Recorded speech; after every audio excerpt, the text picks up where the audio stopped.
সকলকে জয় যিশু। সকলকে স্বাগত এবং ধন্যবাদ জানিয়ে প্রভুর বাক্য নিয়ে চলে আসলাম আরও একটা সুন্দর দিনে। প্রত্যেকটা দিনের মতন আজকের আরও একটা সময় আমরা প্রভুতে পেয়েছি, সেই জন্য প্রভুকে অসংখ্য ধন্যবাদ জানাই।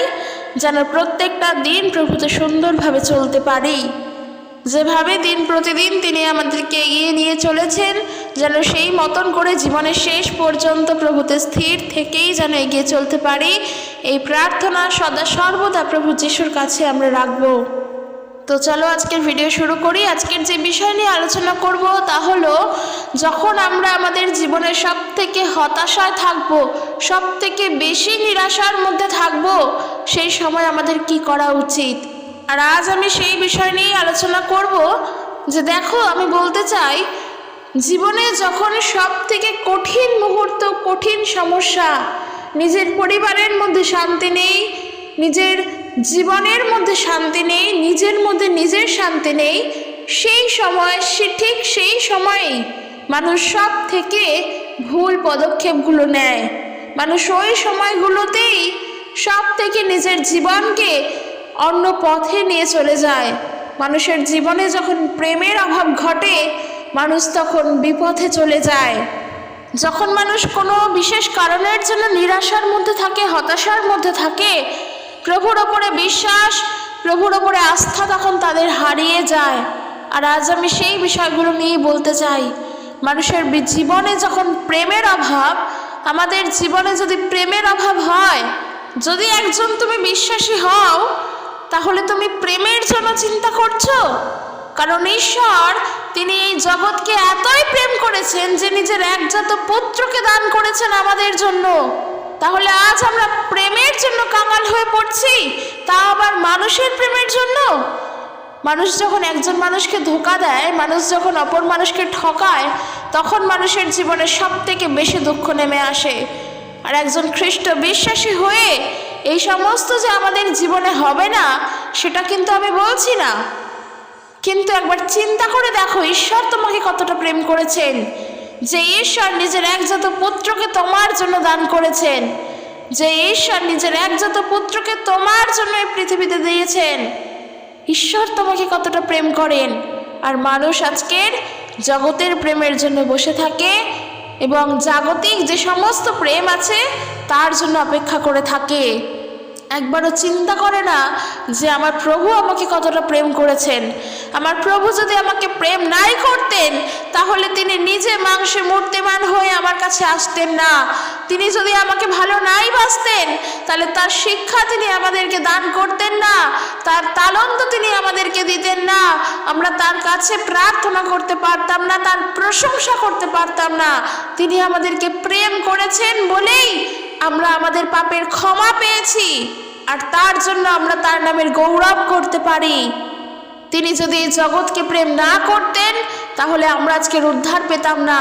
সব থেকে বড় কথা, প্রভু যিশুকেই জানতে পারতাম না। আর তার থেকেও বড় কথা, আমরা জীবন পেতাম না। ঈশ্বর আমাদের প্রেমময় ঈশ্বর। কখনোই চিন্তা করো না তোমার জীবনে প্রেমের অভাব। তোমার ঈশ্বর তোমাকে প্রেম করেন। আমাদের পিতা ঈশ্বর প্রভু যিশু তিনি আমাদেরকে ভালোবাসেন। তাহলে তিনি ভালোবেসে আমাদের হাতকে যখন ধরেন, সেই হাতকে কি ছেড়ে দেওয়ার জন্য? কখনো না। একজন মানুষ আরেকজন মানুষের হাত ধরলে সে ছেড়ে চলে যায়, কিন্তু ঈশ্বর কোনো কালের জন্য আমাদেরকে ছেড়ে যান না। আমরা চিরকাল তার চরণ তলেই বসতি করি, চিরকাল তার ছত্রছায়াতেই আমরা বেড়ে উঠি। তিনি আমাদেরকে পরিত্যাগ করেন না। তিনি আমাদের হাতকে ধরেছেন আমাদেরকে ছাড়ার জন্য নয়, এ কথা আমি বারবার বলি। তাই আমরাও যেন কোনো সময় কোনো হতাশা, কোনো নিরাশার মধ্যে যেন এই চিন্তা না করি যে প্রভু যিশুকে জানার পর আমার জীবনে এত দুঃখ আসলো। যখন আমি যিশুকে জানতাম না, তখন তো আমি সুখে ছিলাম, ভালো ছিলাম, কিন্তু যখন থেকে যিশুকে জানলাম, তাকে বিশ্বাস করলাম, যত কষ্ট আমার জীবনে আসলো। এই চিন্তা আমরা যেন না করি, কারণ এই চিন্তা যখন করবে, প্রভুর পথ থেকে তুমি সরে যাবে আস্তে আস্তে। কারণ প্রভুর প্রতি বিশ্বাস তো তখন তোমার হারিয়ে যাচ্ছে, আর তো তুমি প্রভুকে বিশ্বাস করতে পারছো না। তখন তোমার মনে হচ্ছে যে দূর, যিশুকে না জানলেই ভালো হতো, দরকার নেই আমার যিশুর পথে থাকার, আমি বেরিয়ে যাব। এই সমস্ত চিন্তা আসবে। আর ঠিক সেই সময় বলছি, যখন সব থেকে বেশি হতাশায় নিরাশায় রয়েছ, প্রার্থনা করো। তোমরা প্রার্থনা করো, প্রভুর কাছে চাও, প্রার্থনা করে বলো তোমার সকল সমস্যার কথা। দেখো প্রভু শোনেন কিনা। আমি বিশ্বাস করি প্রভু অবশ্যই শুনবেন, কারণ আমরা জানি এই বিষয়ে অলরেডি আমি তোমাদেরকে বলেও দিয়েছি যে কে বলেছে প্রভু আমাদের প্রার্থনার উত্তর দেন না, কে বলেছে প্রভু আমাদের প্রার্থনা শোনেন না। হান্নার জীবন কাহিনী দেখো, তার সন্তান ছিল না, সে প্রার্থনা করেছে, তার সন্তান এসেছে। প্রার্থনার দ্বারা সকল কিছুর উত্তর পাওয়া যায়। তাই যা কিছু আছে জীবনে, সমস্ত কিছুর জন্য একমাত্র পিতার কাছে চাও, তিনি সমস্ত কিছু দেবেন। প্রভু যিশুর নামেতে পবিত্র আত্মার সাহায্যে পিতা ঈশ্বরের কাছে চাও, সব কিছু তিনি প্রোভাইড করবেন। তাই আমি বলতে চাই, যতই হতাশায় থাকো, যতই নিরাশায় থাকো, কখনোর জন্য প্রভুর থেকে সরো না। জীবনে এমন কোনো ডিপ্রেশনের মধ্যে পড়ে যেও না যেই সময় তোমাকে প্রভুর থেকে আলাদা করে দেয়, একেবারের জন্য না। কারণ খ্রিস্টের যে প্রেম আমরা পেয়েছি, প্রভু যিশু যে প্রেম আমাদেরকে করেছেন, সেই প্রেম পৃথিবীর অন্য কোনো প্রান্তে গেলে তুমি পাবে না। আমি হলফ করে বলতে পারি, তুমি সকল জায়গায় ঘুরে আসো, সমস্ত জায়গা আগে দর্শন করে আসো, তারপরে এসে চিন্তা করে দেখো খ্রিস্টের প্রেম কি, তোমার জন্য খ্রিস্ট কি করেছেন, একবার চিন্তা করে দেখো। হতাশার মধ্যে, নিরাশার মধ্যে থেকে প্রভুর পথ থেকে আলাদা হয়ে যেও না, প্রভুর থেকে সরে যেও না। যতই খারাপ পরিস্থিতির মধ্যে থাকো না কেন, ঈশ্বর পিতা আছেন, তিনি সব সময় রক্ষা করবেন, তিনি চিন্তা করেন আমাদের জন্য। আর আজ আমরা দেখব রোমীয়দের প্রতি পত্র তার 5 অধ্যায় 3 পদ থেকে এই বিষয়ে ঈশ্বরের বাক্য কি বলছে। এই বিষয়ে ঈশ্বরের বাক্য বলছে, সাধু পৌল তিনি রোমীয়দের প্রতি লিখছেন, এমনকি সমস্ত দুঃখ কষ্টের মধ্যে আমরা আনন্দ করি, কারণ আমরা জানি যে এই সব দুঃখ কষ্ট আমাদের ধৈর্যের পথে এগিয়ে নিয়ে যায়। কেরি ভাষায় দেখি, কেরি বাংলা বাইবেলে কি বলছে, কেবল তাহা নয়, কিন্তু নানাবিধ ক্লেশেও শ্লাঘা করিতেছি, কারণ আমরা জানি ক্লেশ ধৈর্য পরীক্ষা সিদ্ধতাকে, এবং পরীক্ষা সিদ্ধতা প্রত্যাশাকে উৎপন্ন করে। অর্থাৎ ধৈর্য আমাদের স্বভাবকে খাঁটি করে তোলে, এবং এই খাঁটি স্বভাবের ফলে জীবনে আশার উৎপত্তি হয়। এই প্রত্যাশা কখনোই আমাদের নিরাশ করে না, কারণ পবিত্র আত্মার মাধ্যমে ঈশ্বরের ভালোবাসা আমাদের অন্তরে ঢেলে দেওয়া হয়েছে। সেই পবিত্র আত্মাকে আমরা ঈশ্বরের দান রূপে পেয়েছি। ঈশ্বরকে অসংখ্য ধন্যবাদ দিই যে তিনি পবিত্র আত্মাকে আমাদের জন্য পাঠিয়েছেন এবং আমাদের জন্য দান করেছেন। এই যে বাইবেল বলছে যে যখন আমরা ক্লেশের মধ্যে থাকি, যখন আমরা দুঃখের মধ্যে থাকি, যখন আমরা যন্ত্রণার মধ্যে থাকি, তখন আমরা যেন নিরাশ না হই, ওই সময়ও আমরা যেন ধৈর্যে থাকতে পারি। কারণ এই যে বাক্য বলছে, ধৈর্য আমাদের স্বভাবকে খাঁটি করে তোলে, এবং এই খাঁটি স্বভাবের ফলে জীবনে আশার উৎপত্তি হয়। যখন ধৈর্য আমাদের স্বভাবকে খাঁটি করে তোলে, তখন এই ধৈর্যের ফলস্বরূপ কি হয়? এই ধৈর্য কি? এই ধৈর্য হলো ঈশ্বরের উপরে ধৈর্য রাখা। যখন আমরা প্রভুর উপরে ধৈর্য রাখি, তখন আমরা নিশ্চিন্ত থাকতে পারি। তখন যতই হতাশা আসুক, নিরাশ আসুক, ঈশ্বরে যখন তুমি ধৈর্য ধরবে, জানবে ওই সময়টা তোমার সব থেকে গুরুত্বপূর্ণ সময়, আর সব থেকে বুদ্ধিমানপূর্বক সময়, যেই সময় তুমি প্রভুর ওপরে ধৈর্য রাখো। আর যখন তুমি প্রভুর ওপরে ধৈর্য রাখো, তখন তুমি অপেক্ষায় থাকো যে প্রভু তোমার জীবনে কার্য করবেন। আর আমি বলতে চাই, প্রত্যেক বিশ্বাসীদের কর্তব্য এইটাই যে প্রভু আমার জীবনের জন্য কার্য করবেন, এই অপেক্ষায় থাকা। মানুষকে দিচ্ছে, মানুষের থেকে কি পাচ্ছি, জগৎ, এই সমাজ, এই পরিস্থিতি আমাকে কি দিচ্ছে সেটা আমার দেখার বিষয় নয়। আমি প্রার্থনা করি ঈশ্বরের কাছে, প্রার্থনা করি প্রভু যিশুর নামেতে, প্রভু যিশুর কাছে আমি অপেক্ষায় থাকি তার, তিনি আমাদেরকে সব কিছু প্রদান করবেন, তিনি আমাকে দেবেন যেটা আমি চাই। আমি তার অপেক্ষাতে আছি। এই যে অপেক্ষা করা, এই অপেক্ষা করা মানে ধৈর্যে থাকা। আর এই ধৈর্যের ফলস্বরূপ যেটা তুমি পাবে, সেটা তুমি ঈশ্বরের থেকে পাও, সেটা তোমার জীবনের জন্য বেস্ট হবে। কারণ প্রভু যা দান করেন তা একদম বেস্ট, সব থেকে ভালোটা তিনি দান করেন।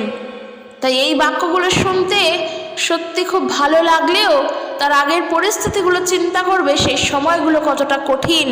যখন একটা বিষয় নিয়ে তুমি প্রার্থনা করছো, প্রভুর অপেক্ষায় আছো, দেখা যায় সেই বিষয়ের উত্তর পাচ্ছ না, কিন্তু তার জন্য তোমার 10 বছর, 12 বছর, 11 বছর, 30 বছর সময় পেরিয়েই যাচ্ছে, প্রার্থনার উত্তর তুমি তাও পাচ্ছ না, কিন্তু তুমি অপেক্ষাতেই আছো। এই যে তোমার এতগুলো দিন পেরোচ্ছে, তুমি ধৈর্যে, তুমি অপেক্ষায় রয়েছো, তোমার একটা বিশ্বাস আছে যে তুমি যা পাবে প্রভু তোমাকে তা দান করবেন। আর তোমার এই বিশ্বাসের জন্যই প্রভু তোমাকে তা দেবেন। আর এইটা বিশ্বাস রাখো যে তুমি যে অপেক্ষা করছো, এই অপেক্ষার ফল কখনো নিরাশ হয় না। তুমি যা অপেক্ষা করছো তা তুমি পাবে, এই বিশ্বাসটা প্রভুর উপরেও রাখো। কারণ ঈশ্বর জানেন, ঈশ্বর দেখেন, ঈশ্বর বোঝেন। কিছু কিছু সময় তিনি আমাদেরকে পরীক্ষাও করেন। আর এই যে এখানে বাক্য সেটাই বলছে যে এই প্রত্যাশা কখনোই আমাদের নিরাশ করে না। কারণ পবিত্র আত্মার মাধ্যমে ঈশ্বরের ভালোবাসা আমাদের অন্তরে ঢেলে দেওয়া হয়েছে, শুধু দেওয়া হয়নি। এই পবিত্র আত্মার ভালোবাসা, পবিত্র আত্মার প্রেম শুধু আমাদের অন্তরে যে দেওয়া হয়েছে এমনটা নয়, তা ঢেলে দেওয়া হয়েছে। মানে আমাদের প্রয়োজনেরও অনেক বেশি দেওয়া হয়েছে। আর প্রভু এতটাই দিয়েছেন যা আমাদের থেকে উপচে পড়ছে।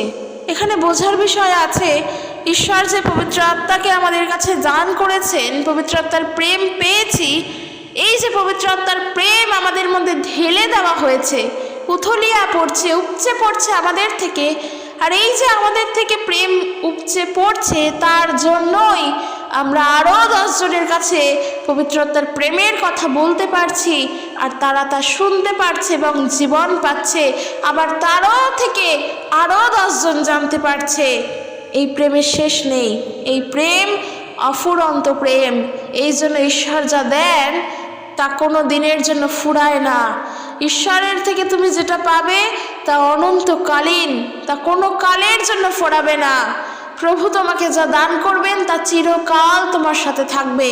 শুধু ঈশ্বরের উপরে ভরসা রাখো। শুধু নিরাশ হয়ে গিয়ে তার কাছে প্রার্থনা করা বন্ধ করে দিও না। মানুষ কি করে, ধরো একটা সমস্যা নিয়ে প্রার্থনা করছে, সে নিরাশ হয়ে গিয়ে, সে হতাশায় পড়ে গিয়ে ধীরে ধীরে সেই প্রার্থনা আগে যেভাবে করত এখন আর সেভাবে করে না। ইভেন প্রার্থনা করাও পর্যন্ত বন্ধ করে দিয়েছে। শুধু যে প্রার্থনা করাই বন্ধ করেছে এমনটা নয়, সে হাল পর্যন্ত ছেড়ে দিয়েছে। ওই বিষয় বলতে চাই, যখন তুমি একটা বিষয় নিয়ে প্রার্থনা করো, তার উত্তর পাওয়ার অপেক্ষায় থাকো এবং অনেক দিন প্রার্থনা করো, আর যখন দেখো কিছু আশা হচ্ছে না, সেই সময় গিয়ে যদি তুমি হালটাকে ছেড়ে দাও, সেইখানটাতেই ভুল করলে। কারণ ঈশ্বর তোমার ধৈর্যের পরীক্ষা করেন। তুমি কতটা প্রভুতে স্থির আছো, প্রভু সেই পরীক্ষা তখন তোমাকে করছে। ঈশ্বরের পরীক্ষাকেও বুঝতে হবে, তিনি দেখতে চান প্রভুতে আমরা কতটা স্থির আছি। ধরো তুমি প্রার্থনা করছো, প্রার্থনা করতে করতে সেই বিষয়ের উত্তর পাচ্ছ না, আবার ইতিমধ্যেই তোমাদের পাড়ায় এক নতুন জ্যোতিষী এসেছে, তিনি তোমার হাত দেখলেই তোমার ভবিষ্যতের কথা বলে দেবে। আর তুমি তোমার চাকরি পাওয়ার জন্য ধরো প্রার্থনা করছো অনেক দিন ধরে, যে প্রভু যিশুর কাছে প্রার্থনা করলে উত্তর পাওয়া যায়। আর ইতিমধ্যেই তোমাদের পাড়ায় এক জ্যোতিষী এসেছেন, যিনি একদম হাত দেখে 2 দিনের মধ্যে বলে দিতে পারবে যে তোমার চাকরি বাকরির বিষয় নিয়ে। ঠিক সেই সময় দাঁড়িয়ে তুমি যদি মানুষের কথা শুনে এবং নিজের কথা ভেবে ওই জ্যোতিষের কাছে গিয়ে হাত দেখাও, তাহলে এতদিনের যা প্রার্থনা ছিল এমনিতেই সব বিফলে চলে গিয়েছে। কিন্তু তুমি যদি ওই সময় দাঁড়িয়েই ওই সমস্ত মানুষের বিপক্ষে গিয়ে প্রভুর পক্ষে থাকো, যে না, আমি এতদিন ধরে প্রার্থনা করেছি আর আমি বিশ্বাস করি আমার জীবনে প্রভুই কাজ করবেন, এইভাবে যদি চলো, ঈশ্বর সত্যি বলছি তোমার জীবনে কাজ করবে। কারণ ঈশ্বর আমাদের কারোর মুখকে হতাশ করেন না, আমাদের মুখকে তিনি ছোট করেন না। আমরা যখন তার কাছে যেই বিষয় নিয়ে প্রার্থনা করি তার উত্তর তিনি দেন। তিনি আমাদের মুখকে নিরাশ করেন না। তুমি যদি ঈশ্বরের পক্ষে দাঁড়াও, প্রভু তোমার সঙ্গেই আছে। কারণ বাক্য বলছে, প্রভু বলেন যে আমার পক্ষে নয়, সে আমার বিপক্ষে। তাই মাথায় রাখা দরকার, আমরা প্রভুর সঙ্গেই আছি, আমরা প্রভুর পক্ষে আছি। মানুষ যতই আমাদের নিন্দা করুক, আমাদের ছোট করুক, আমাদের ভালোর জন্য অনেক কিছু করতেই পারে। মানুষ আমাদের ভালো চাইতেই পারে, কারণ আমাদের কর্তব্য একে অপরের ভালো চাওয়ার। মানুষ যতই যাই করুক, তোমার লক্ষ্য, তোমার বিশ্বাস তোমার প্রভু যিশুর ওপর, তুমি সেখান থেকে নড়বে না। তোমার বিশ্বাস সম্পূর্ণ প্রভুর ওপরেই রাখা উচিত, যে আমি আমার বিশ্বাসে স্থির আছি, আমি ধৈর্য ধরতে জানি, আর আমি বিশ্বাস করি আমি যত বেশি প্রভুতে ধৈর্য ধরব, প্রভু তত আমার স্বভাবকে আরো খাঁটি করে তুলবেন। আমি যত বেশি প্রভুর প্রতি বিশ্বস্ত থাকব, প্রভু তত বেশি মজবুত করে আমাকে তৈরি করবেন। আমি যত বেশি প্রভুর অপেক্ষাতে থাকব, প্রভু আমার জীবনে যেটা বেস্ট হবে সেটাই ঘটাবেন। আমাদের মাথায় রাখা উচিত, এইভাবে জীবনে চলা উচিত। কারণ প্রভু যীশু খ্রিস্টতে বিশ্বাস করতে গেলে বিভিন্ন ধোঁকা আসে, বিভিন্ন পর্যায় আসে, বিভিন্ন সমস্যা আসে, যখন হয়তো আমরা প্রভুর থেকে দূরেও সরে যাই। কিন্তু একজন বিশ্বাসী হয়ে আমি বলতে চাই, কখনো হাল ছেড়ো না, প্রভুতে স্থির, তো প্রভুতেই স্থির থাকো। একজন বিশ্বাসী হয়ে বলতে চাই, নাছোড়বান্দা প্রার্থনা করতে হবে যে আমার এটা চাই প্রভু, তুমি আমাকে দেবে, আমি জানি। তাই তুমি আমার জীবনে যাই আনো, তুমি যেভাবেই পরীক্ষা করো, আমি তোমার থেকে সরছি না, মানে তোমার থেকে আমি সরবো না, তোমার অপেক্ষাতেই আমি থাকবো। তুমি আমাকে দেবে, আমি তোমার থেকেই চাই। এই জোরপূর্বক প্রার্থনা করতে হবে। আমি আর অন্য কোথাও যাব না, আমি তোমার চরণতলে আছি, আমি তোমার থেকেই চাই, আমি জানি তুমি আমাকে দেবে। কারণ প্রভু যীশু সব থেকে বড় বিষয়, প্রভু যীশু বলছেন তোমরা যাচনা করো, তোমাদেরকে দেওয়া যাইবে। আর যখন তুমি এতটা জোরপূর্বক প্রভুকে বলবে যে প্রভু আমি তোমার থেকেই নেব, তোমার থেকেই নেব, অন্য কারোর থেকে না, কারণ আমি তোমাকেই বিশ্বাস করি, প্রভু খুশি হন, প্রভু আনন্দিত হন। কারণ বুদ্ধিমান মানুষ সেই হয় যে তার বিপদের দিনে ঈশ্বরের উপরে বিশ্বাস করে। আর এই বিষয়ে আমরা একটি উদাহরণ জানি, প্রভু যীশু দিয়েছেন, ঈশ্বর তার লোকেদের উত্তর দেবেন, ঈশ্বর তার লোকেদের উত্তর দেন। লূক লিখিত সুসমাচার তার 18 অধ্যায় 1 পদ থেকে বাক্য বলছে, নিরাশ না হয়ে তাদের যে সব সময় প্রার্থনা করা উচিত তা বোঝাতে গিয়ে যিশু তাদের এই দৃষ্টান্তটি দিলেন। তিনি বলিলেন, কোনো এক শহরে একজন বিচারক ছিল, তিনি ঈশ্বরকে ভয় করতেন না, আবার মানুষকেও গ্রাহ্য করতেন না। এবং সেই শহরে আরো একজন বিধবা মহিলাও ছিলেন। সে বারবার সেই বিচারকের কাছে এসে বলতো, আপনাকে দেখতে হবে যেন আমার প্রতিপক্ষের বিরুদ্ধে আমি ন্যায় বিচার পাই। কিছুদিন ধরেই সেই বিচারক তার কোনো কথাই শুনতে চাইলেন না।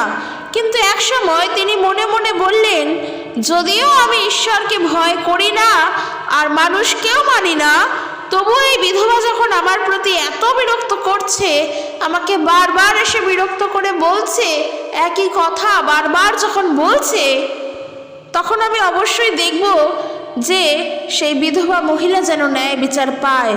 তাহলে সে আর বারবার এসে আমাকে জ্বালাতন করবে না। দেখো, আমরা জানি এই কাহিনী, কিন্তু আমি তাও বলতে চাই, বারবার বলতে চাই, যেন আমরা স্মরণে রাখতে পারি।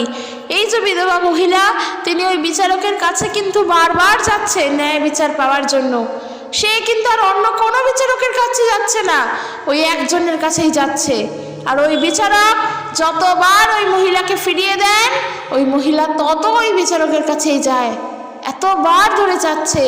শেষ পর্যন্ত কি ওই বিচারক বলছেন যে এতবার যখন আসছে, আমি যদি ন্যায় বিচার একবার পাইয়ে দিই, আর আসবে না বারবার জ্বালাতন করতে, তাহলে আমি অবশ্যই ওনার কেসটা আমি লড়বো। দেখো, এর থেকে এটাই বোঝা যায়, প্রভু এই বিষয়ে এটাই শিক্ষা দেন। এরপর প্রভু বললেন, লক্ষ্য করো ওই অধার্মিক বিচারকর্তা কি করলো। সত্যি লক্ষণীয় বিষয় ওইটাই। তবে শুধু ওটাই নয়, ওই বিধবা মহিলাকেও লক্ষ্য করতে হবে। কেন কি ওই বিধবা মহিলা ওই সময় তো হয়তো আরো অনেক বিচারক ছিলেন, শহরে তো আর একজন বিচারক হতে পারে না। এই কলকাতা শহর জুড়ে কি একটা যতই একটা ছোট্ট শহর হোক, একজন বিচারক তো হতে পারে না, অনেকজন থাকে। কিন্তু ওই মহিলা বারবার ওই বিচারকের কাছেই যাচ্ছেন, আর যতবার তাকে ফিরিয়ে দিচ্ছে সেই মহিলা তত বেশি করে করে তার কাছেই যাচ্ছে, বারবার বিরক্ত করছে গিয়ে গিয়ে। কারণ এই বিধবা মহিলা তিনি হয়তো বিশ্বস্ত ছিলেন যে ওই বিচারকই তার সত্য বিচার বা ন্যায় বিচার পাইয়ে দিতে পারবে, তাই যতই সে বাধাপ্রাপ্ত হোক তাও সে যায়। আর শেষ পর্যন্ত বিচারক কী করলেন? সত্যি সত্যি মহিলার কেসটা নিলেন। প্রভু সেটাই বলছেন যে লক্ষ্য করো ওই বিচারককে, তিনি অধার্মিক হয়েও, তিনি মন্দ প্রকৃতির হয়েও, কারণ সে মানুষকেও ভালোবাসে না, ঈশ্বরকেও অগ্রাহ্য করে, ঈশ্বরকেও ভয় করে না, শ্রদ্ধা করে না। সে অধার্মিক হয়েও, সে মন্দ প্রকৃতির হয়েও কি করছেন? তিনি কিন্তু সেই শেষ পর্যন্ত তার মহিলার কেসটা লড়লেন। আর ওটাই বলছেন প্রভু, ঈশ্বর কি তাহলে তার মনোনীত যারা লোকেরা রয়েছেন, যারা দিন রাত তাকে ডাকছে, তারা যেন ন্যায় বিচার পায়, তা দেখবেন না? এমনটা হতে পারে? দেখো, প্রভু যিশুর বাক্য জীবন্ত এবং কার্যসাধক। তিনি নিজে বলছেন যে তাহলে যারা ঈশ্বরের মনোনীত সন্তান, তারা যেন সত্য পথে চলতে পারে, ন্যায় বিচার পায়, ঈশ্বর কি তা দেখবেন না? কারণ ঈশ্বর তো তিনি ন্যায়পরায়ণ, তিনি পবিত্র, তিনি হলেন মুক্তিদাতা, তিনি ধার্মিকতার ঈশ্বর। সেই ঈশ্বর কি কখনোই তার সন্তানকে ফেলে দেন? কখনো না, কোনো দিনের জন্য না। সেটাই এখানে দেখার বিষয় যে ওই মহিলা যেমন বারবার যাচনা করছে, ঠিক একইভাবে যারা দিন রাত প্রভুকে স্মরণ করছে, তাদের বিশ্বাসটা রাখা প্রভুর প্রতি দরকার যে প্রভু তাকে রক্ষা করবেন। আর এখানে প্রভু যিশু সেটাই বলছেন যে সত্যি কি তাদের সাহায্য করতে প্রভু অযথা দেরি করবেন? আমি তোমাদের বলছি, তিনি তাদের পক্ষে ন্যায় বিচার করবেনই, আর তা তাড়াতাড়ি করবেন। অর্থাৎ ঈশ্বর যে শুধু আমাদেরকে ন্যায় বিচার দেবেন এমনটাই নয়, তা তাড়াতাড়ি দেবেন। তাই তাড়াতাড়ি পাওয়ার জন্য তোমাকে ধৈর্য সহকারে, বিশ্বাস সহকারে, হতাশার মধ্যে, নিরাশার মধ্যে থেকেও প্রার্থনায় যুক্ত থাকতে হবে, প্রার্থনায় রত থাকতে হবে। কারণ যখন আমাদের হতাশা নিরাশা আসে, তখন আমরা বসে প্রার্থনা করতে চাই না, আমাদের মুখ থেকে হয়তো প্রভুর জন্য তখন ধন্যবাদ বেরোয় না। কিন্তু একজন বিশ্বাসী হয়ে আমি তোমাকে বলতে চাই, সকল বিশ্বাসীদেরকে বলতে চাই, মাথায় রাখো, তোমার দুঃখের সময় তুমি প্রভুকে স্মরণ করো, তখন তুমি প্রভুর নামের গৌরব করো, তখন তুমি প্রভুতে আনন্দ করো। তুমি তোমার সুখের সময় প্রভুতে আনন্দ করো, প্রভুর নামের গৌরব করো। অর্থাৎ তোমার সকল মুহূর্ততে তুমি প্রভুর যিশুর নামেতে ডাকো, তুমি উত্তর পাবেই। কারণ আমাদের সকল প্রার্থনা প্রভু যিশুর নামেতে ঈশ্বরের কাছে গিয়ে গণ্য হয়। আমরা যে প্রার্থনা করি এবং সর্বশেষে যখন বলি এই প্রার্থনা যিশুর নামেতে চাই, তখন ওই প্রার্থনা কিন্তু গণ্য করা হয়। প্রার্থনা তো সবাই করে, যারা প্রভু যিশুকে জানে না তারাও তাদের দেবতাদের সামনে বসে প্রার্থনা করে। কিন্তু তারা কি জানে যে প্রার্থনার উত্তর তারা পাচ্ছে কিনা? তাদের কাছে বললে তারা বলবে যে হ্যাঁ, প্রার্থনার উত্তরও আমরা পাই, কিন্তু তাদের প্রার্থনার চাহিদা দেখবে, তারা কি যাচনা করছে দেখবে। আর ঈশ্বর আমাদেরকে বলেছেন কি যাচনা করতে। শুধুমাত্র ভালো থাকার জন্য ভালো খেয়ে ভালোভাবে ঘুমিয়ে থাকা যায় না। ভালো থাকা মানে পকেট ভর্তি আছে তাহলেই আমি ভালো আছি, সেটা নয়। এই জীবনে যদি মানসিক শান্তি না থাকে, তোমার ভালো থাকা কোথাও নেই।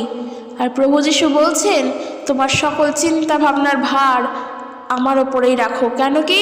হে পরিশ্রান্ত ভারাক্রান্ত লোক সকল, আমার নিকটে আইসো, আমি তোমাদিগকে বিশ্রাম দেব। আমাদের সকলের চিন্তা ভাবনা ভারাক্রান্ত সব কিছু যা যা আছে সব কিছু প্রভুর ওপরে ছাড়ো, প্রভুর ওপরে রেখে নিশ্চিন্তে চলো। আর এই নিশ্চিন্তে চলবে মানে কি? সদা সর্বদা প্রভু যিশুতে আনন্দ করে চলো। তিনি প্রেমময় ঈশ্বর, তার উপরে নির্ভর করে চলো। আর জীবনে যদি প্রেমের অভাব ঘটে, বলবো প্রার্থনা করতে বসো। ঈশ্বর দেখিয়ে দেবেন তার প্রেম তোমার জীবনের জন্য কি, তিনি কি চান তোমার জন্য তিনি কি সাজিয়েছেন, তিনি তা দেখিয়ে দেবেন। কারণ যে বিশ্বাস করে সে প্রভুর মহিমা দেখতে পাবে, এ কথা বাক্য বলে। আর যখন তুমি বিশ্বাস করছো তার মানে প্রভুতে তুমি ধৈর্যে আছো, তুমি স্থিরতায় আছো। তাই জন্য বাক্য বলছে কখনো হাল ছেড়ো না। সাধু পৌল তিনি শিক্ষা দিচ্ছেন প্রথম থিসলনিকীয় তার 5:16 থেকে বলছেন, সব সময় আনন্দ করো, অবিরত প্রার্থনা করো, সব বিষয় ঈশ্বরকে ধন্যবাদ দাও, কারণ তোমরা যারা খ্রিস্টের সঙ্গে যুক্ত তাদের বিষয় এটাই ঈশ্বরের ইচ্ছা। আর যখন ঈশ্বরের ইচ্ছাকে বুঝতে পারবে তখন প্রভুতে চলা আরো অনেক বেশি সুন্দর হয়ে উঠবে। তাই ঈশ্বর চান আমরা যেন সব সময় প্রার্থনা করি, অবিরত প্রার্থনা করি এবং সব কিছুর জন্য প্রভুকে ধন্যবাদ দিই। কারণ যারা খ্রিস্টের সঙ্গে যুক্ত সবার সঙ্গে সবার কথা বলা নেই, সবার জন্য ঈশ্বরের ইচ্ছা এটা নয়। এখানে মেনশন করে দিচ্ছে যারা খ্রিস্টের সঙ্গে যুক্ত, অর্থাৎ যারা খ্রিস্ট যিশুতে আছে, যারা ঈশ্বরেতে রয়েছে, যারা প্রভু যিশুকে জানে, প্রভু যিশুতে রয়েছে, তাদের জন্য ঈশ্বরের ইচ্ছা এটাই তারা যেন সকলে, অর্থাৎ সকল খ্রিস্ট বিশ্বাসীরা তারা যেন প্রত্যেকে সব সময় আনন্দ করে আর অবিরত প্রার্থনা করে। যা কিছুর অভাব আছে, যা দরকার, যা কিছু সব তুমি একমাত্র প্রার্থনার দ্বারা পাবে। একদম লিখে নাও এই কথা, আমি একদম বলে দিচ্ছি, তোমরা খাতা পেন নিয়ে বসে লিখে নাও। তোমার জীবনে যা প্রয়োজন তুমি যদি প্রার্থনা করো তুমি সব পাবে।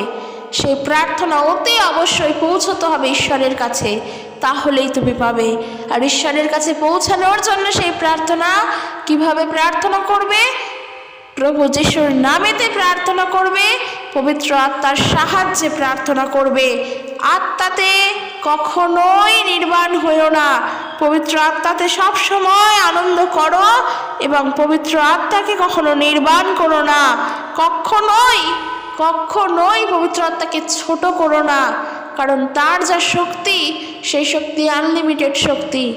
প্রভু যিশুই তো পবিত্র আত্মা, ঈশ্বরই তো পবিত্র আত্মা, ঈশ্বরই তো প্রভু যিশু, প্রভু যিশুই হলেন ঈশ্বর, পবিত্র আত্মাই হলেন ঈশ্বর, কারণ ঈশ্বরই হলেন আত্মা।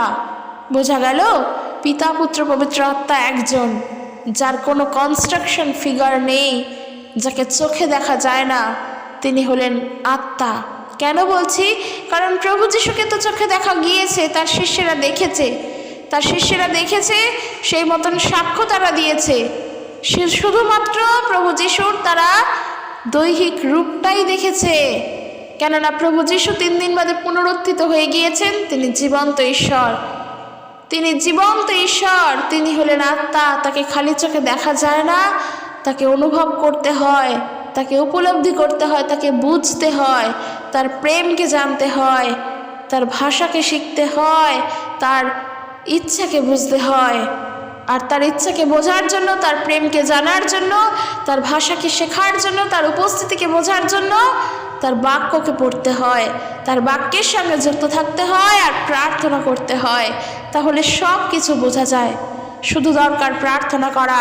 আমি যেটা বলতে চাই, নিরাশ হয়ে হতাশ হয়ে প্রার্থনা করা যেন বন্ধ করে না দিই।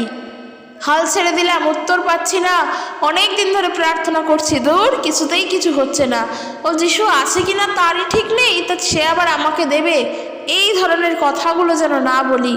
কারণ এই ধরনের কথাগুলো যে বলছো এও কিন্তু ঈশ্বরের কানে পৌঁছচ্ছে।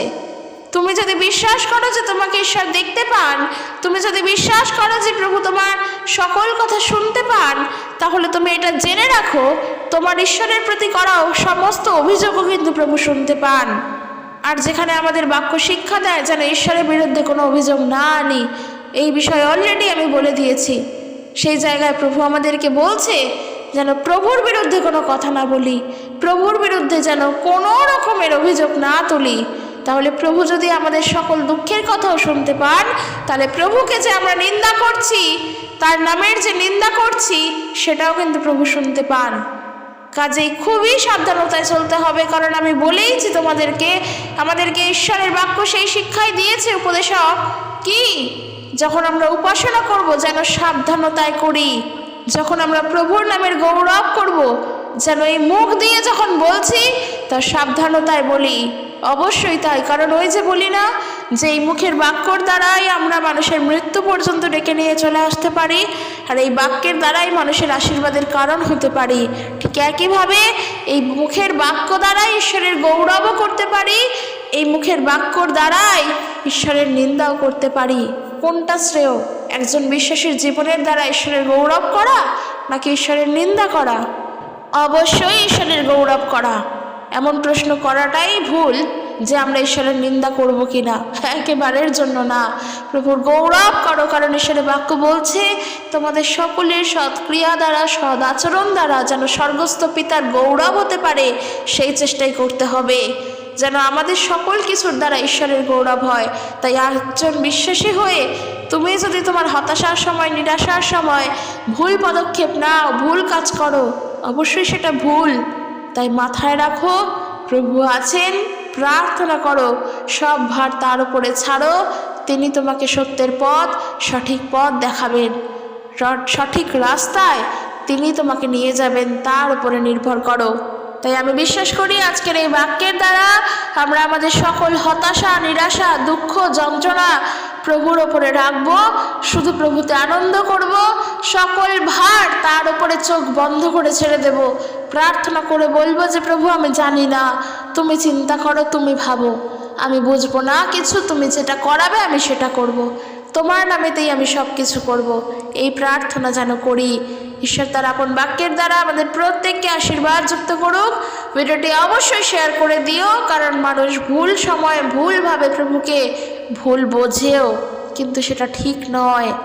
তাদের কাছে শেয়ার করো যারা প্রভু যিশুকে এখনো সত্যভাবে জানেনি, কারণ আমাদের এই শেয়ারের মধ্য দিয়েও প্রভুর বাক্য প্রচার হয়। তো চলো আজকে এখানেই শেষ করছি। ঈশ্বর তার আপন বাক্যের দ্বারা আমাদের প্রত্যেককে আশীর্বাদ যুক্ত করুক। আর ভিডিওটি কেমন লাগলো জানিও। জয় যিশু, প্রেজ দ্য লর্ড।